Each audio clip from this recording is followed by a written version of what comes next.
왜 시어머니는 새벽마다 누군가와 통화하셨을까? 시아버지가 살아있었다고요? 이제 진실을 발표하겠어요.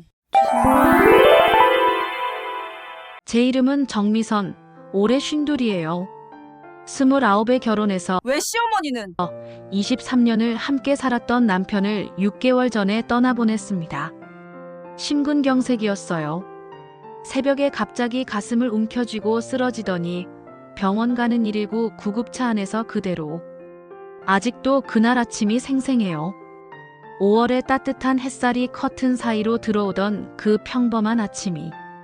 우리 부부는 남들이 보기에도 금슬이 좋았어요. 준호 씨는 중견 건설회사 부장이었고 저는 동네 피아노 학원 선생님이었습니다. 21살 대학생 딸 하나를 두었고요.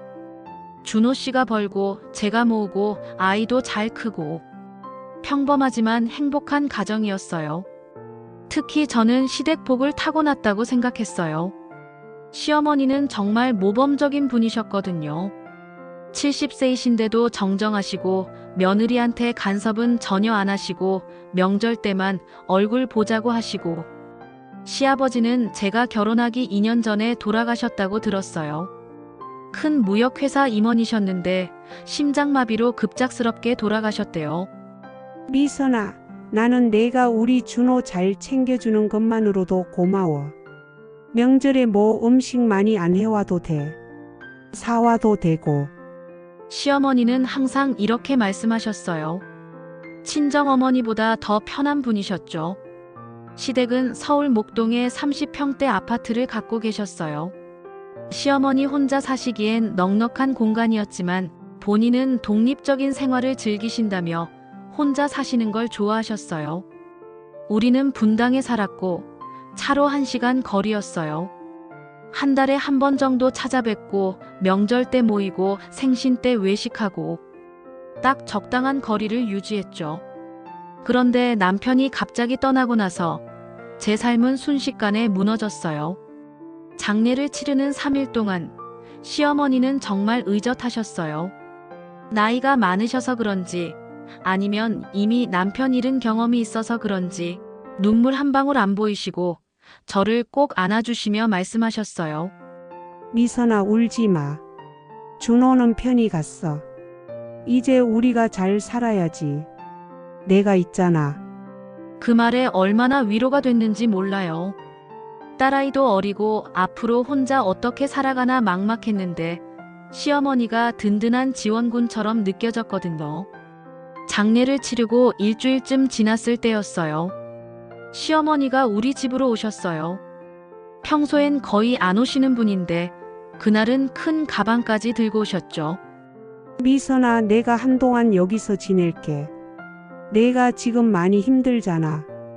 밥이라도 내가 해줄게. 고마웠어요.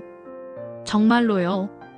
그때는 제가 밥 먹는 것도 있고 멍하니 있을 때였거든요. 시어머니가 집안일도 해주시고 손녀한테도 밥 차려주시고 큰 힘이 됐어요. 그렇게 한 달을 함께 지냈습니다. 그러던 어느 날 밤이었어요. 6월 중순쯤이었나. 새벽 2시쯤 화장실 가려고 일어났는데 거실에 불이 켜져 있더라고요. 시어머니가 소파에 앉아서 휴대폰으로 통화하고 계셨어요. 응, 걱정하지 마. 조금만 더 기다려. 지금은 타이밍이 안 좋아. 알아. 내 몫은 당연히 있어. 목소리가 평소와 달랐어요. 좀 더 부드럽고 달래는 듯한 어조였죠. 저는 그냥 남의 통화를 엿듣는 게 실례 같아서 조용히 방으로 돌아왔어요. 아마 친구분이시겠지 생각했죠. 그런데 그 다음 날부터 이상한 일들이 하나씩 눈에 들어오기 시작했어요. 시어머니가 하루에도 몇 번씩 밖으로 나가서 전화 통화를 하셨어요. 잠깐 산책할게 하시면서요. 근데 산책치고는 시간이 너무 길었어요. 1시간씩 나가 계시곤 했죠. 그리고 택배가 자주 왔어요. 본인 앞으로 온 택배를 받으시면서 아이고 또 이상한 걸 샀네 하시며 얼른 방으로 가져가셨는데 뭔가 행동이 부자연스러웠어요. 어느 날 제가 물었어요. 어머니, 요즘 전화 많이 받으시네요. 친구분이세요? 시어머니는 잠깐 표정이 굳어지셨다가 금방 웃으시더라고요. 응? 아, 실버 모임 있잖아. 거기 사람들. 나이 먹으니까 친구가 제일 중요하더라. 그렇게 둘러대셨는데 뭔가 석연치 않았어요. 그리고 결정적인 순간이 왔습니다. 7월 초 무더운 여름날이었어요. 시어머니가 목동 집에 급한 일이 있다며 다녀오신다고 하셨어요. 저녁에 돌아오신다고. 근데 그날 오후에 제 핸드폰으로 은행에서 문자가 왔어요. 김준호님 명의 국민은행 계좌에서 1,500만 원이 출금되었습니다. 심장이 철렁했어요. 준호 씨 명의 통장은 제가 다 관리하고 있었거든요. 장례 끝나고 정리하면서 카드도 다 정지시키고 통장도 제 서랍에 넣어뒀는데 어떻게 출금이 된 거죠? 저는 급하게 은행에 전화했어요. 오늘 출금 내역 좀 확인하고 싶어요. 네, 고객님. 오늘 오후 1시 23분에 목동 지점에서 1,500만 원 출금됐습니다. 누가 출금했어요? 본인 확인 후 보호자분이 출금하신 걸로 나와 있습니다. 보호자. 그 순간 머릿속이 하얘졌어요. 시어머니였어요. 시어머니가 제 남편 통장에서 돈을 뺀 거였어요. 손이 떨렸어요. 처음엔 뭔가 오해가 있겠지라고 생각했어요. 시어머니가 급하게 쓸 일이 있으셨나? 그래도 말씀은 하시고 쓰셔야 하는 거 아닌가? 그날 저녁 시어머니가 돌아오셨어요. 미선아, 다녀왔어. 집에 먼지가 얼마나 쌓였는지 몰라. 청소하느라 시간이 좀 걸렸네. 평온한 얼굴이셨어요. 1,500만 원을 뺀 사람 같지 않게. 저는 최대한 침착하게 물었어요. 어머니, 오늘 은행 다녀오셨어요? 시어머니의 표정이 순간 굳었어요. 아주 짧은 순간이었지만 저는 놓치지 않았죠. 은행? 아니, 왜? 준호 씨 계좌에서 오늘 출금 내역이 있어서요. 아, 그거? 시어머니는 가방에서 뭔가를 꺼내셨어요. 봉투였어요. 미선아, 사실은 말이야. 내가 급하게 쓸 데가 있어서 좀 빌렸어. 여기 있어. 봉투 안에 현금이 들어있었어요. 1,500만 원. 어머니가 쓰실 거면 말씀하시지 왜 몰래. 미안해. 네가 요즘 힘들어 보여서 부담 주기 싫었어. 어차피 내 아들 돈이잖아. 급하게 필요해서 먼저 빼놨다가 다시 넣으려고 했는데 네가 알았구나. 그렇게 말씀하시며 제 손에 봉투를 꼭 쥐어주셨어요. 이상했어요. 필요하면 그냥 쓰시면 되는데 왜 다시 넣으려고 하셨을까? 그리고 급하게 쓸 때가 뭐였을까? 어머니, 급하게 쓰실 때가 어디였어요? 응? 아, 친구가 급하게 돈이 필요하다고 해서. 근데 그 친구가 오늘 안 된대. 그래서 그냥 다시 가져온 거야. 말이 자꾸 바뀌었어요. 처음엔 내가 쓸 때가 있어서라고 하시더니 이젠 친구라고 하시고. 그날 밤 저는 잠을 이룰 수가 없었어요. 남편 통장은 제가 관리하는 거였고 당연히 비밀번호도 저만 알고 있었어요. 그런데 시어머니가 어떻게 출금을 하셨을까? 다음 날 아침 시어머니가 장 보러 나가신 틈에 저는 서랍을 열어봤어요. 남편의 통장과 카드가 들어있는 서랍이었죠. 통장은 그대로 있었어요. 그런데 카드 하나가 없어졌어요. 남편이 쓰던 체크카드였어요. 분명 여기 넣어뒀는데. 그리고 그때 깨달았어요. 시어머니가 그 카드를 가지고 가신 거였어요. 비밀번호는 아마 남편 생일이나 저희 결혼기념일, 그런 흔한 번호들을 시도해 보셨겠죠. 아들 생일은 당연히 아실 테니까. 더 소름 돋는 건 시어머니가 이걸 계획적으로 하셨다는 거였어요. 몰래 카드를 가져가시고 은행에 가서 아들이 사망해서 보호자로서 출금하러 왔다고 하셨겠죠. 그날 저녁에도 시어머니는 밖에서 한참 통화를 하고 들어오셨어요. 이번엔 표정이 밝으셨어요. 미선아, 내가 내일 목동에 하루 있다 올게. 집 정리할 것도 있고. 어머니, 같이 갈까요? 제가 도와드릴게요. 아니야, 괜찮아. 너는 쉬어. 혼자 하는 게 더 편해. 거절이 너무 단호하셨어요. 다음 날, 시어머니가 나가시자마자 저는 결심했어요. 뭔가 이상하다. 확인해 봐야 해. 그래서 저도 목동으로 갔어요. 시어머니 아파트예요. 오후 2시쯤 도착해서 주차장에 차를 세웠어요. 시어머니 차는 보이지 않았어요. 아직 안 오셨나? 30분쯤 기다렸을까요? 시어머니 차가 들어왔어요. 그런데 조수석에 누군가 타고 있었어요. 남자였어요. 70대로 보이는 나이든 남자분이었어요. 시어머니와 나란히 내리시더니 자연스럽게 팔짱을 끼고 아파트 로비로 들어가셨어요. 저는 차 안에서 그 모습을 지켜봤어요. 가슴이 두근거렸어요. 설마 재혼하시려는 건가? 그래서 돈이 필요하셨던 건가? 그것도 이상했어요. 재혼이면 당당하게 말씀하시면 되는데 왜 숨기셨을까? 1시간쯤 지났을까요? 저는 아파트 입구 카페에서 기다렸어요. 그리고 다시 나오시길 기다렸죠. 오후 4시쯤 시어머니가 그 남자분과 함께 나오셨어요. 이번엔 큰 가방을 들고 계셨어요. 남자분이 차 트렁크에 실어주시고 그들은 차를 타고 떠났어요. 저는 뒤를 따라갔어요. 약 20분을 달려서 도착한 곳은 분당이었어요. 제가 사는 동네 바로 옆 동네였어요. 한 빌라 앞에서 차가 멈췄어요. 20세대 정도 되는 작은 빌라였죠.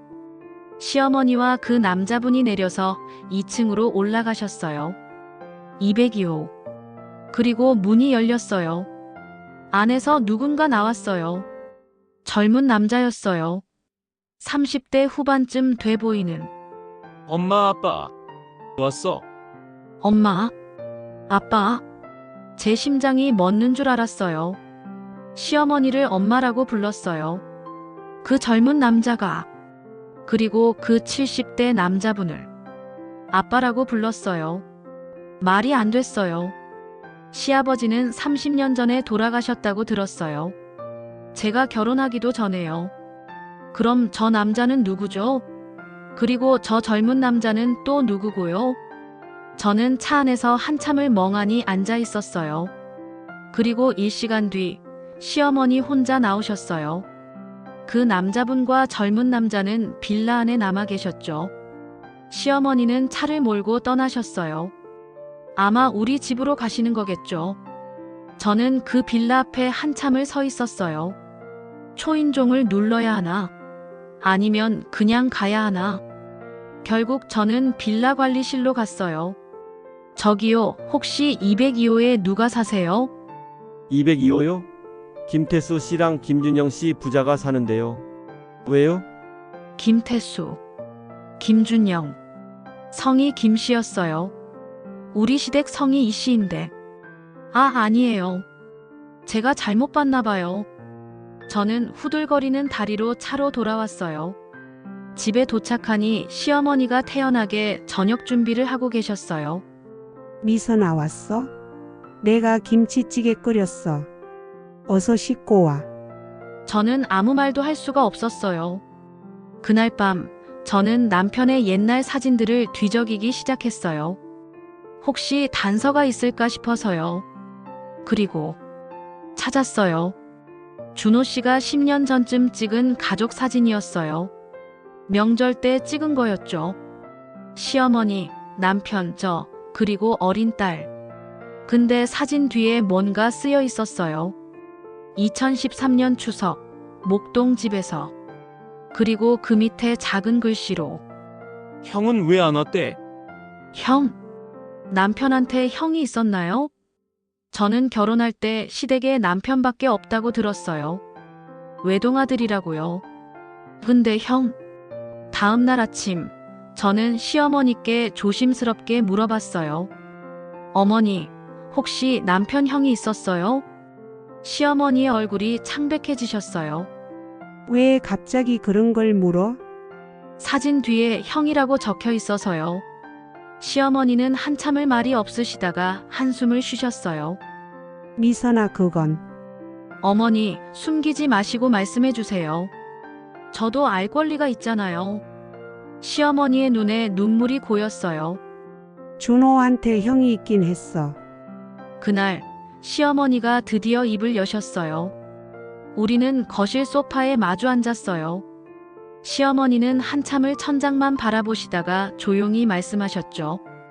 미선아, 내가 30년 동안 두 집 살림을 했어. 두 집 살림. 그 단어를 듣는 순간 머릿속이 하얘졌어요. 준호 아버지가 돌아가셨다고 했지? 그건 거짓말이야. 준호 아버지는 살아 계셔. 지금도. 네. 저는 숨이 막혔어요. 시어머니는 떨리는 목소리로 계속 말씀하셨어요. 나는 25에 결혼했어. 1978년이었지. 상대는 이정훈, 지금 네 시아버지였어. 대기업 무역부서에 다니는 엘리트였고 집안도 좋았어. 1년 뒤에 준호를 낳았고, 그런데 결혼 5년 차 되던 해에 나는 알게 됐어.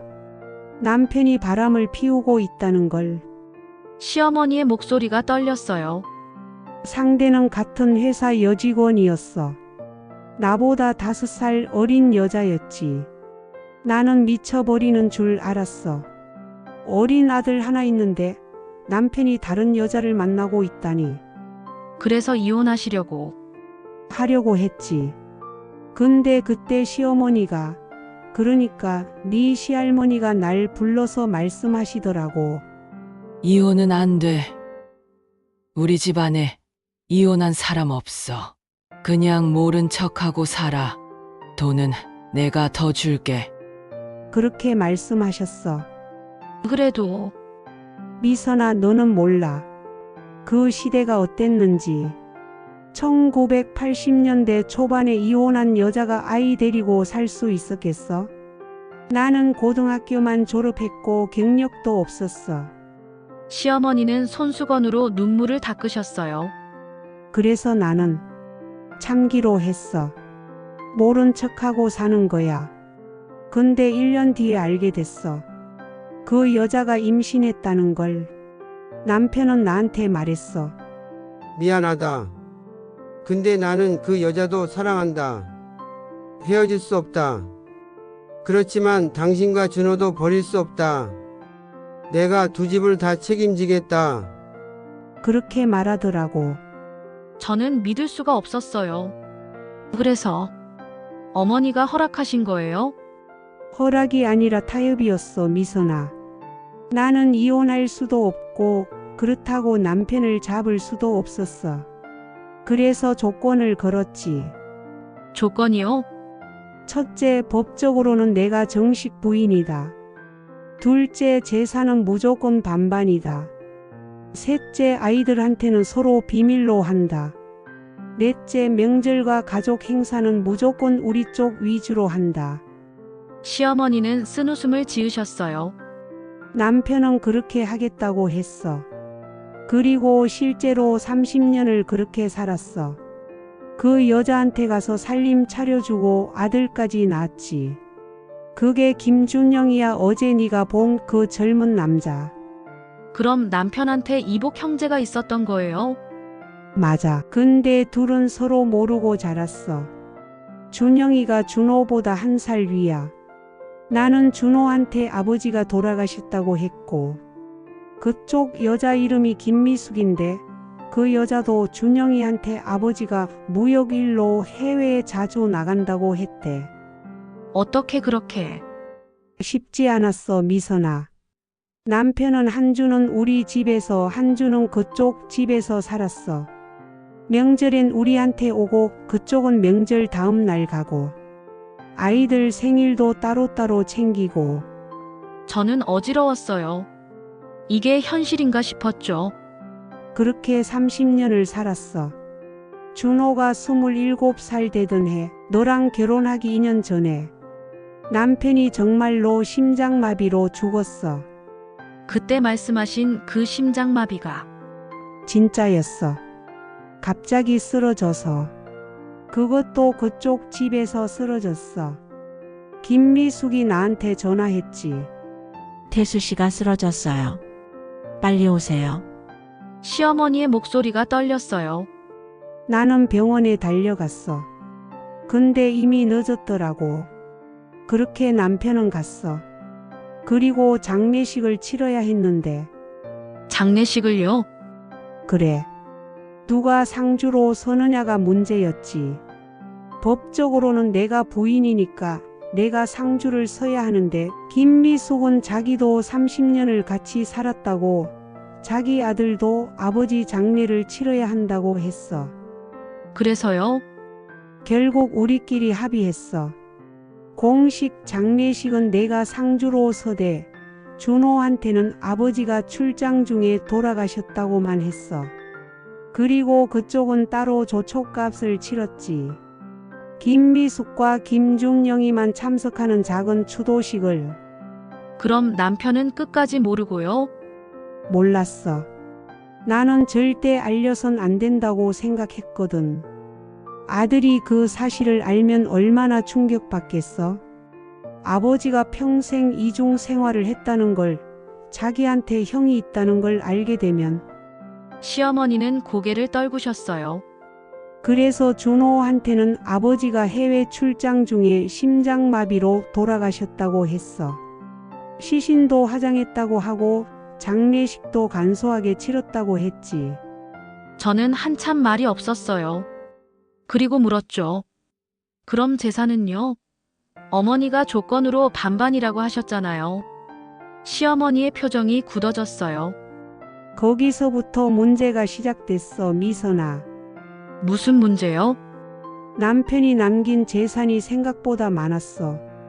목동 아파트, 분당 빌라, 그리고 강남에 상가 건물 하나 예금이 15억. 다 합치면 50억이 넘었어. 50억. 유언장이 있었어. 남편이 미리 써놓은 거였지. 거기엔 이렇게 써 있었어. 이순덕에게 목동 아파트와 예금 7억, 김미숙에게 분당 빌라와 예금 8억, 강남 상가는 두 아들이 공동 소유. 공동 소유라니. 그래. 그러니까 준호와 준영이가 같이 나눠 갖는 거야. 근데 그때는 둘 다 아버지한테 형제가 있다는 걸 몰랐어. 유언장이 공개되면 모든 게 탄로 날 상황이었지. 그래서요? 김미숙과 나는 다시 협의했어. 유언장은 공개하지 않고 우리끼리 재산을 나누기로. 나는 목동 아파트와 예금 7억, 그쪽은 분당 빌라와 예금 8억. 그리고 강남 상가는 일단 공동 명의로 2대, 나중에 처리하기로 했어. 나중이요? 둘 다 죽고 나면 그때 아이들한테 알려지겠지. 어차피 상속 문제로. 그때 가서 아이들이 알아서 하라고. 우리는 그냥 비밀로 살다 가자고. 저는 할 말을 잃었어요. 그렇게 28년을 더 살았어. 준호는 끝까지 몰랐고 준영이도 몰랐어. 나는 1년에 몇 번씩 김미숙을 만나서 상가 관리 문제를 의논했고, 겉으로는 남남이지만 사실은 30년 묵은 인연이니까. 그럼 어머니가 어제 가신 곳이 맞아, 김미숙네 집이야. 김태수. 아니지, 그 사람은 이미 죽었으니까. 김미숙과 김준영이 사는 집이었어. 근데 왜 어제 남자분이? 아, 그 사람? 시어머니가 쓴 웃음을 지었어요. 김미숙 남편이야. 재혼했거든, 5년 전에. 혼자 살기 외롭다고. 저는 머리가 지끈거렸어요. 어머니, 그럼 어제 1,500만 원은요? 그건 왜 필요하셨던 거예요? 시어머니의 표정이 어두워졌어요. 그게 김준영이가 사업한다고 돈이 필요하대. 김미숙이 나한테 부탁한 거야. 우리 둘이 반반씩 내기로 했어. 각자 1,500만 원씩. 그게 어머니 돈도 아니고 준호 씨 돈인데요. 알아. 그래서 내가 다시 넣으려고 했잖아. 근데 내가 알아버렸고. 어머니, 이건 아니잖아요. 준호 씨는 끝까지 모르고 죽었는데 그 사람 돈을 왜 이복 형제한테 줘요? 미선아, 시어머니가 제 손을 잡았어요. 나도 알아. 이게 잘못됐다는 거. 근데 김준영이도 내 남편 아들이야. 피는 못 속이는 거야. 저는 손을 뿌리쳤어요. 어머니, 준호 씨가 얼마나 힘들게 일했는지 아세요? 그 돈이 얼마나 소중한지 아세요? 그런데 한 번도 본 적 없는 형한테 돈을 주다니요. 미선아, 목소리 낮춰. 애 깬다. 목소리가 문제예요? 지금 저는 소리를 질렀어요. 그리고 방으로 들어가 문을 쾅 닫았죠. 온몸이 떨렸어요. 분노인지 배신감인지 허탈함인지 모든 감정이 뒤섞여 있었어요. 다음 날 새벽 저는 결심했어요. 내가 직접 확인해야겠어. 강남 상가가 정말 공동 명의인지 준호 씨 이름이 들어가 있는지. 등기부등본을 떼러 강남구청에 갔어요. 그리고 확인했죠. 서초구 서초동 123-45번지 상가 건물. 소유자 이준호, 김준영 지분각 2분의 1. 정말이었어요. 제 남편 이름이 들어가 있었어요. 본 적도 없는 이복 형제와 함께. 상가의 현재 시세를 검색해 봤어요. 28억. 준호 씨 지분만 14억이었어요. 저는 그 자리에서 주저앉았어요. 14억. 준호 씨가 평생 모르고 산 재산이 14억이나 됐어요. 그리고 그 순간 또 다른 의문이 들었어요. 시어머니는 이 사실을 알면서도 우리한테 한 번도 말씀 안 하셨어. 왜? 혹시 준호 씨가 죽은 지금 그 14억을 자기가 상속받으려고? 저는 급하게 변호사 사무실을 검색했어요. 상담을 받아야 했어요. 지금 당장. 그날 오후 저는 법무법인 정의로운 사무실을 찾아갔어요. 변호사는 50대 중반의 여성분이었어요. 이름은 박정숙 변호사님. 저는 지금까지의 모든 이야기를 쏟아냈어요. 시어머니의 30년 이중생활, 이복 형제의 존재, 강남 상가, 1,500만 원 사건까지. 박 변호사님은 꼼꼼히 메모하시더니 고개를 끄덕이셨어요. 정미선 씨, 일단 좋은 소식부터 말씀드릴게요. 남편분 명의의 재산은 당연히 정숙 씨께 상속돼요. 배우자가 1순위 상속인이니까요. 그럼 그 14억 상가 지분도요? 당연하죠. 남편분이 돌아가셨으니 그 지분은 정미선 씨와 따님께 상속됩니다. 배우자가 1.5, 자녀가 1의 비율로요. 저는 안도의 한숨을 쉬었어요. 근데 문제가 있어요. 문제요? 시어머니께서 그 사실을 알고도 정미선 씨께 숨기셨다는 점이 문제예요. 더군다나 남편분 계좌에서 무단으로 돈을 인출하셨다는 것도 법적으로 문제가 될 수 있어요. 어떻게 하면 되죠? 박 변호사님은 차근차근 설명해 주셨어요. 첫째, 지금 당장 남편분 명의의 모든 계좌를 동결하세요. 상속인이 정미선 씨니까 당연히 할 수 있어요. 시어머니가 더 이상 돈을 못 빼게요. 네. 둘째, 강남 상가 지분에 대한 상속 신고를 하세요. 6개월 안에 해야 세금 문제도 없어요. 상속 신고를 하면 그쪽 김준영 씨도 알게 되는 거죠? 당연히 알게 되죠. 공동 소유니까 상대방한테도 통지가 가요. 그럼 아마 김준영 씨 측에서 연락이 올 거예요. 당신 누구냐? 우리 아버지 재산에 왜 당신 남편 이름이 있냐 하면서요. 저는 긴장했어요. 그때 가서 모든 걸 알게 되겠네요. 자기한테 이복 형제가 있었다는 것도. 맞아요. 그리고 그 사람들도 충격받을 거예요. 아마 시어머니께 따지러 올 수도 있어요. 박 변호사님은 잠시 생각하시더니 말씀하셨어요. 제 조언은 이래요. 일단 증거부터 확보하세요. 증거요?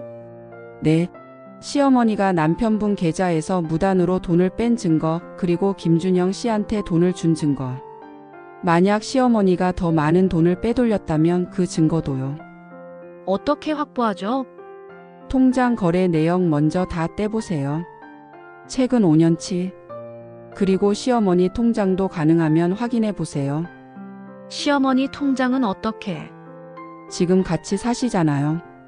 방법을 찾아보세요. 합법적인 범위 내에서요. 박 변호사님은 명함을 한 장 더 주셨어요. 혹시 필요하면 여기 사설 탐정 소개해 드릴게요. 전문가한테 맡기는 것도 방법이에요.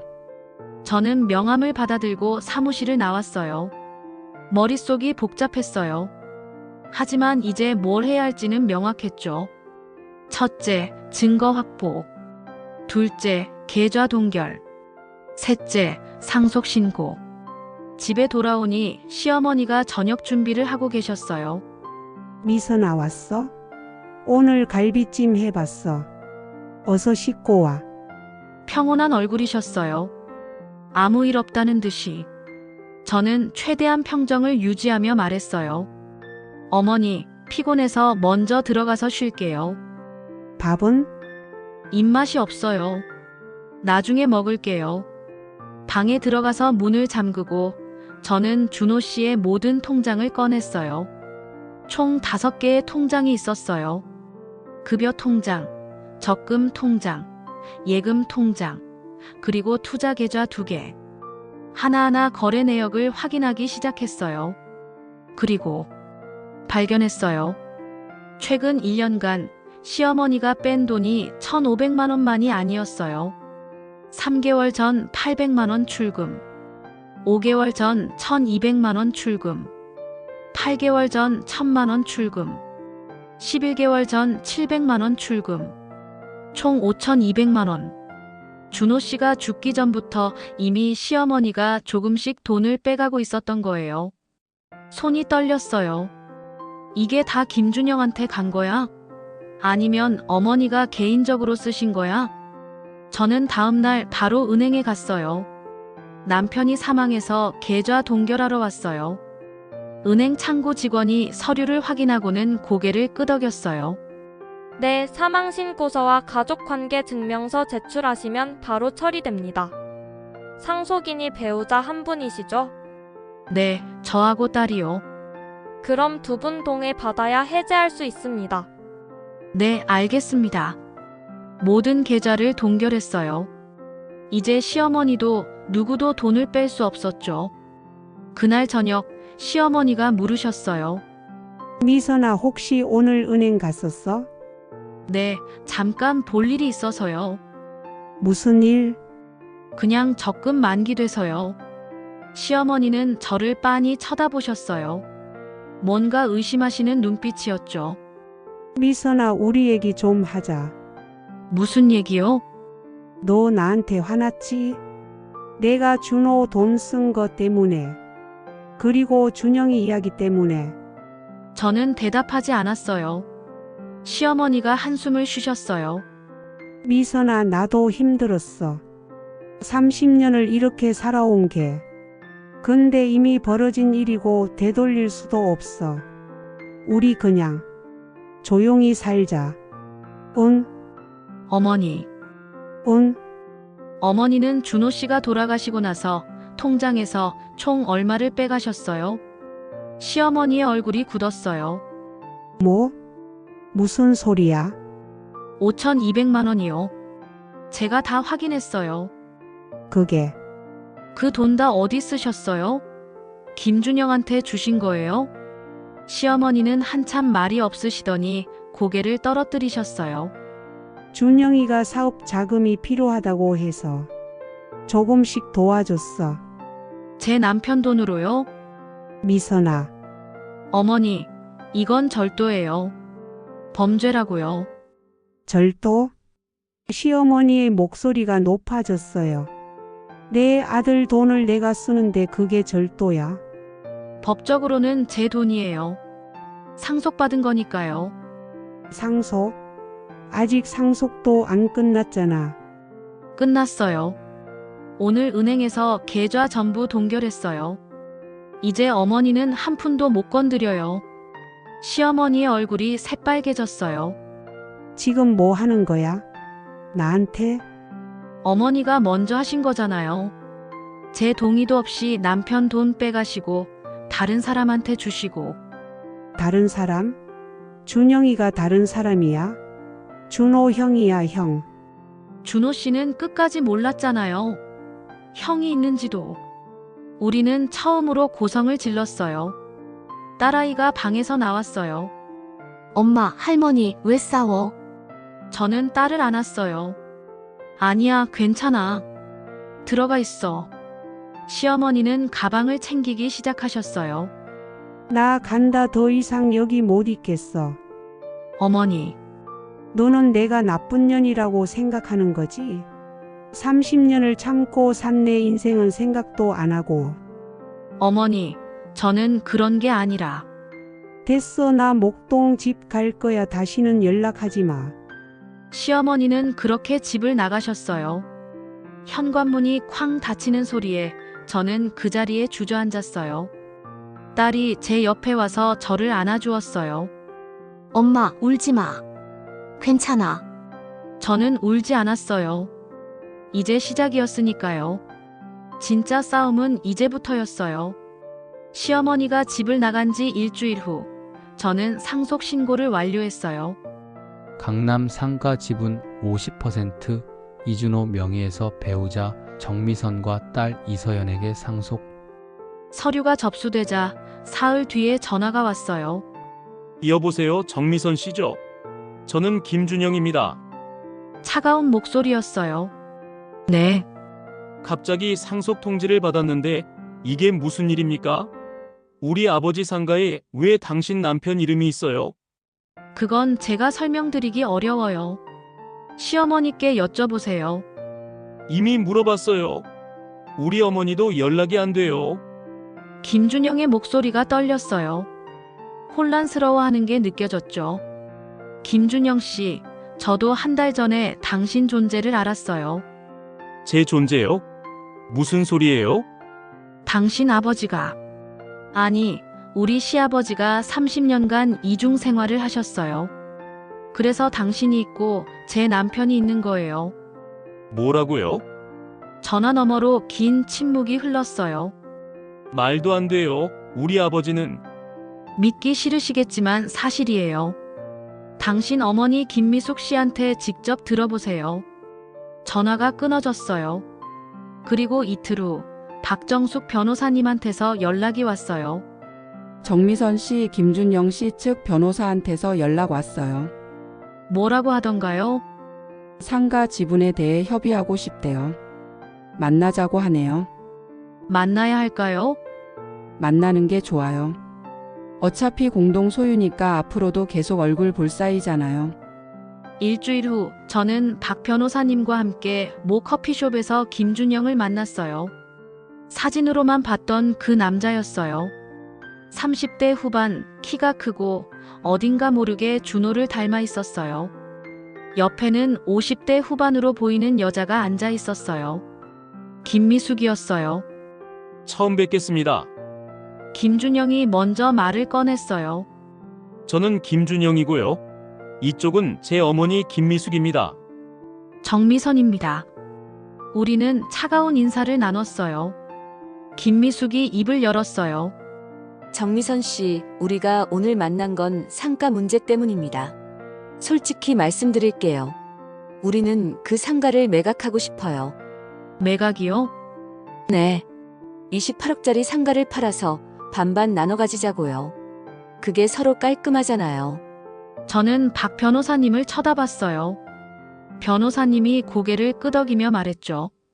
공동 소유 부동산은 언제든 분할 청구할 수 있어요. 한쪽이 매각을 원하면 법원에 신청하면 되고요. 김준영이 끼어들었어요.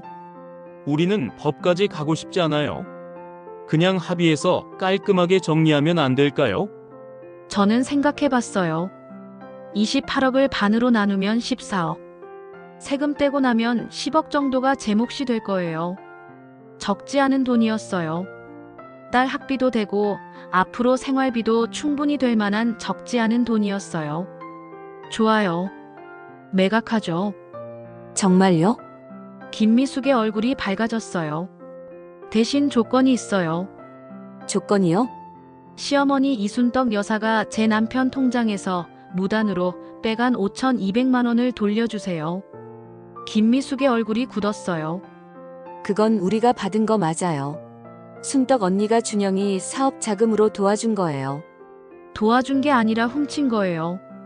제 남편 돈을 제 동의 없이 빼간 거라고요. 하지만 준영이도 이준호 씨 형이잖아요. 형제끼리 돕는 게 뭐가 문제예요?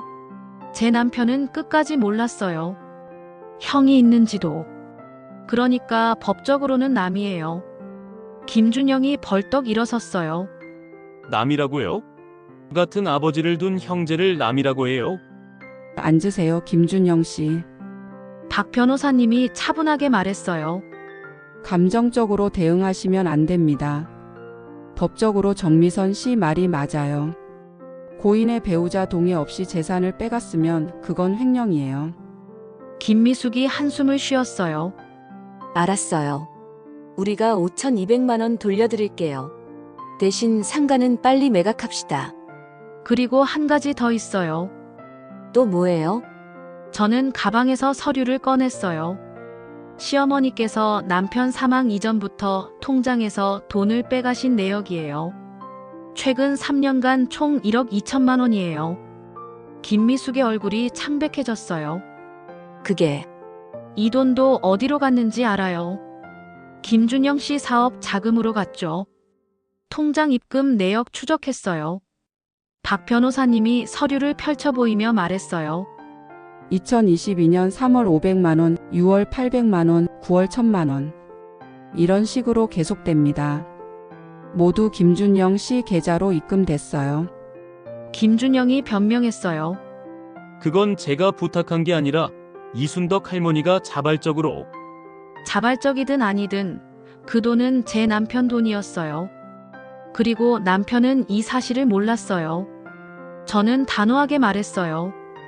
1억 2천만 원까지 다 합치면 1억 7,200만 원이에요. 이 돈을 돌려주시면 상가 매각에 동의하겠어요. 김미숙이 자리에서 일어났어요. 말도 안 돼요. 우리가 무슨 돈이 있다고 1억 7천을 갚아요? 그 돈은 이미 다 사업에 쓴 돈이에요. 그럼 법정에서 봅시다. 뭐라고요? 횡령죄로 형사고소할 수 있어요. 시어머니랑 김준영 씨 둘 다요. 박 변호사님이 거들었어요. 배우자 사망 후 유족이 동의 없이 고인 재산을 처분하면 횡령이 성립합니다. 더군다나 사망 이전부터 계속 빼갔다면 절도죄까지 적용될 수 있어요. 김준영과 김미숙은 말문이 막힌 듯 했어요. 긴 침묵이 흘렀어요. 결국 김미숙이 입을 열었어요. 한 달만 시간을 주세요. 돈을 마련해 올게요. 안 돼요. 제가 고개를 저었어요. 2주요. 2주 안에 1억 7,200만 원 전액을 제 계좌로 입금하세요. 그럼 상가 매각 동의서에 서명하겠어요. 2주는 너무 짧아요. 그럼 형사고소 진행하죠. 그게 더 편하신가요? 김준영이 어머니를 말렸어요. 엄마, 그냥 하자. 우리가 잘못한 거 맞잖아. 김미숙은 분한 표정으로 저를 쳐다봤어요. 알았어요. 2주 안에 입금하겠습니다. 그리고 한 가지 더. 또요? 시어머니 이순덕 여사도 같이 책임지셔야죠. 실제로 돈을 빼간 건 그분이니까요. 김미숙이 한숨을 쉬었어요. 순덕 언니는 지금 연락이 안 돼요. 제 전화도 안 받고. 그럼 제가 직접 찾아가겠어요. 찾아간다고요? 네. 목동 집으로요. 그날 저녁 저는 목동 시댁으로 향했어요. 초인종을 눌렀지만 대답이 없었어요. 불은 켜져 있었는데 한참을 기다렸더니 문이 열렸어요. 시어머니가 나오셨어요. 핏기 없는 얼굴로. 미선아, 어머니, 들어가도 될까요? 시어머니는 말없이 문을 열어주셨어요. 집안은 어질러져 있었어요. 설거지 안 된 그릇들, 여기저기 놓인 옷가지들. 어머니, 혼자 계시느라 힘드셨죠? 왜 왔어? 오늘 김미숙 씨랑 김준영 씨를 만났어요. 시어머니의 얼굴이 굳었어요. 그래서? 제가 제안했어요. 준호 통장에서 빼간 돈 1억 7,200만 원을 돌려주면 상가 매각에 동의하겠다고요. 1억 7천? 시어머니가 주저앉으셨어요. 미선아, 우리한테 그런 돈 없어. 없으면 만드셔야죠. 김미숙 씨는 2주 안에 돌려주겠대요. 김미숙이가 무슨 돈이 있어서. 그건 어머니들 문제예요. 어머니가 빼가셔서 김준영한테 준 돈이잖아요. 시어머니는 두 손으로 얼굴을 감쌌어요. 미선아, 나는 그냥 불쌍해서 그랬어. 준영이가 사업 자금이 없어서 힘들어 하길래. 그럼 어머니 돈을 주셨어야죠. 왜 준호 씨 돈을 주세요? 내 돈은 다 떨어졌어. 남편 죽고 나서 연금이랑 이자로 겨우겨우 살았거든. 목동 집도 전세로 놔둔 게 생활비 때문이었어. 그래도 1억 7천은 너무 큰 돈이잖아요. 시어머니가 고개를 들었어요. 눈에 눈물이 가득했어요. 미선아, 나도 알아. 내가 잘못했다는 거. 근데 준영이는 준호만큼이나 소중한 내 남편 아들이야. 내가 낳진 않았지만 30년을 지켜본 아이라고. 준호 씨는 끝까지 몰랐어요. 형이 있다는 것도, 아버지가 이중 생활을 했다는 것도. 그래서 미안해. 준호한테 너무 미안해. 시어머니는 소파에 쓰러지듯 앉으셨어요. 미선아, 제발. 고소는 하지 마. 저는 한참을 말없이 서 있었어요. 마음 한구석이 아팠어요. 이 사람도 피해자일 수 있겠다는 생각이 들었거든요. 30년을 남편의 이중 생활을 묵인하며 산 여자. 이혼도 못하고 그렇다고 행복하지도 않았을 그 세월. 하지만 어머니, 저는 준호 씨의 아내예요. 제 의무는 남편과 제 딸을 지키는 거예요. 어머니가 힘드셨던 건 이해해요. 하지만 그게 제 남편 돈을 마음대로 쓸 이유는 안 돼요. 미선아. 2주 드릴게요. 김미숙 씨랑 상의하셔서 1억 7,200만 원을 마련하세요. 그럼 저도 더 이상 문제 삼지 않겠어요. 저는 그렇게 말하고 집을 나왔어요.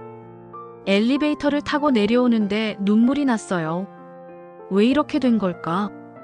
왜 준호 씨는 이런 가족 속에서 태어나야 했을까? 2주가 지났어요. 제 통장에 1억 7,200만 원이 입금됐어요. 입금자는 김미숙, 이순덕. 각각 8,600만 원씩 나눠서 입금했더라고요. 그리고 3일 후 상가 매각 절차가 시작됐어요. 부동산을 통해 매물이 나갔고 한 달 만에 28억의 계약이 성사됐어요. 세금 떼고 나니 제 몫은 12억 6천만 원이었어요. 거기에 돌려받은 1억 7,200만 원까지 합치면 14억 3,200만 원. 준호 씨가 남긴 유산이었어요. 계약 완료 후 등기소 앞에서 김준영을 마주쳤어요. 정미선 씨, 네, 한 가지만 물어봐도 될까요? 뭔데요? 이준호 씨는 어떤 사람이었어요? 저는 잠시 생각했어요. 착한 사람이었어요. 너무 착해서. 가족들이 이런 비밀을 숨기고 있는지도 모르고 살았죠. 김준영의 눈에 눈물이 맺혔어요. 저도 형을 한번 만나보고 싶었어요. 사진으로만 봤거든요. 엄마가 몰래 찍어온 사진. 당신 어머니가요? 네. 명절 때 이준호 씨네 집 앞에서 몰래 찍었대요. 형이 어떻게 생겼는지 궁금하다고 하니까. 저는 가방에서 사진 한 장을 꺼냈어요. 준호가 웃고 있는 가족 사진이었어요. 가지세요. 당신 형이에요. 김준영은 사진을 받아들고 한참을 바라봤어요. 닮았네요, 아버지를. 네. 많이 닮았어요. 우리는 그렇게 헤어졌어요. 한 번도 만나지 못한 형제. 법적으로만 형제였던 두 사람. 그리고 그들 사이에서 30년을 살아온 두 여자. 모두가 피해자였고 모두가 가해자였던 이상한 가족의 이야기. 그로부터 1년이 지났어요. 저는 분당 집을 정리하고 서울로 이사했어요. 딸아이 학교와 가까운 곳으로요. 14억으로 작은 아파트를 사고 나머지는 딸 교육비와 노후 자금으로 안전하게 예치했어요. 피아노 학원도 다시 시작했어요. 학생이 적어도 괜찮았어요. 이제는 돈 때문에 일하는 게 아니니까요. 딸 서연이는 대학 2학년이 됐어요. 경영학과에 다니면서 아르바이트도 하고 씩씩하게 잘 지내고 있어요. 엄마, 오늘 아빠 기일이지? 응, 벌써 1년 반이 지났네. 산소 갈까? 그래야지. 우리는 함께 준호 씨의 산소에 갔어요. 경기도 한 조용한 공원 묘지였죠.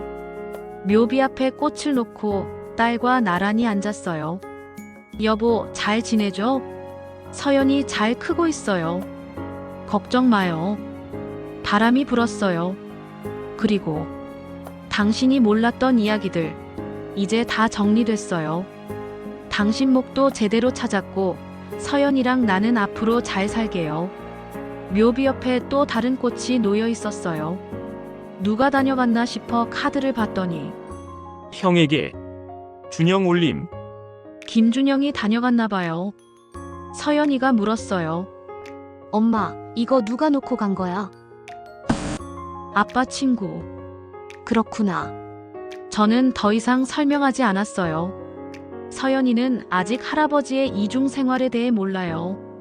나중에 크면 알려줄까 하다가 그냥 모르고 사는 게 나을 것 같았어요. 알아서 뭐 하겠어요. 이미 다 끝난 일인데. 산소를 내려오는 길에 전화가 왔어요. 시어머니였어요. 여보세요. 미선아, 나야.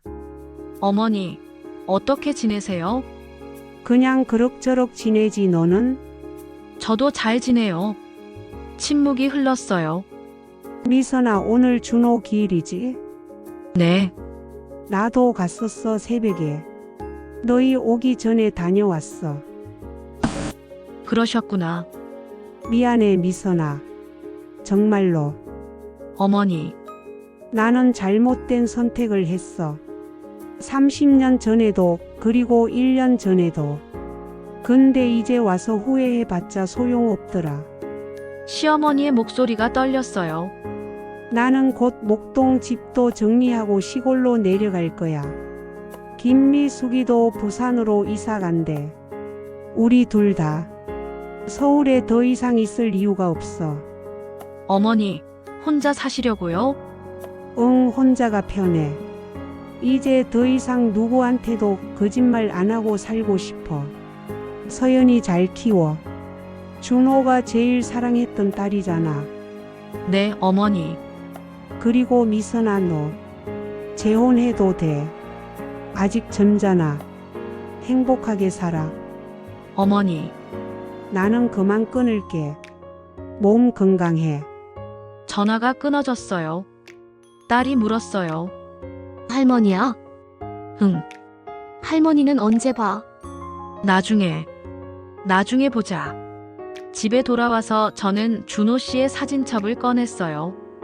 웃고 있는 준호 씨, 딸을 안고 있는 준호 씨, 저와 데이트하는 준호 씨. 여보, 당신은 행복했을까?